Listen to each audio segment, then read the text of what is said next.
ছোটবেলা থেকেই শুনে আসছি স্বর্গ, মর্ত্য এবং পাতাল এই তিনটি স্থান। আবার আমাদের শাস্ত্রমতে বলা হচ্ছে স্বর্গের যেমন 7টি ভাগ রয়েছে সেরকম পাতালেরও কিন্তু 7টি ভাগ রয়েছে। এই সপ্ত স্বর্গ এবং সপ্ত পাতাল আবার আমাদের শরীরের মধ্যে অবস্থান করছে। সেই সম্পর্কেই আজকের এই ভিডিও। আজকে পাতাল সম্পর্কিত নয়, আজকে সপ্ত স্বর্গ আমাদের শরীরের কোন কোন স্থানে অবস্থান করছেন এবং সেই সপ্ত স্বর্গ কি কি সেই বিষয়ক আজকের ভিডিও। তো চলুন জানা যাক। এই সপ্ত স্বর্গ হচ্ছে ভূলোক, ভুবলোক, স্বর্গলোক, মহলোক, জনলোক, তপলোক এবং সত্যলোক। এই হচ্ছে 7টি স্বর্গ এবং এই 7টি স্বর্গ আবার আমাদের শরীরের মধ্যে অবস্থান করছেন। কোথায়? বলা হচ্ছে ভূলোক।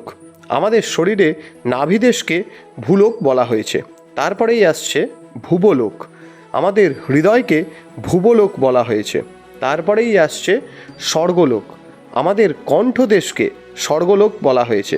তারপরে আসছে মহলোক, আমাদের চক্ষুদ্বয়কে মহলোক বলা হয়েছে। তারপরে আসছে জনলোক, আমাদের ভ্রূদয়কে জনলোক বলা হয়েছে। তারপরে আসছে তপলোক, আমাদের ললাটকে তপলোক বলা হয়েছে। তারপরে আসছে সত্যলোক, অর্থাৎ আমাদের সহস্রারকে সত্যলোককে ধরা হয়েছে। এই ছিল সপ্ত স্বর্গ এবং তা আমাদের শরীরের মধ্যে কোন কোন স্থানে অবস্থান করছে।